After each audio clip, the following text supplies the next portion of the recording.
Youngster dress code पे आए हैं। ब्लैक रेड आ गया यंगस्टर के लिए, इसके स्पेशल ब्लेजर के लिए और वेस्ट कोट के लिए। सही साहब डिस्प्ले करें, आईडी का नंबर ही बताएं जरा। ये सलवार कमीज का कपड़ा नहीं, सही साहब मुझे बोलने दें जरा, आपकी मेहरबानी। ये बड़ी आसानी होती है हमारे वीडियो को कमेंट करते हैं, फिर कमेंट करने से पहले उनको बता दूं भाई मैं अब आराम से बोल रहा हूँ, ये सलवार कमीज का कपड़ा नहीं, ये हकीकत कह रहा हूँ, सलवार कमीज का कपड़ा नहीं, हकीकत कह रहा हूँ।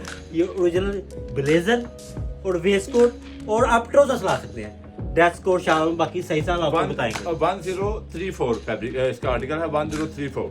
ये ले red fabric, black red colour, black red.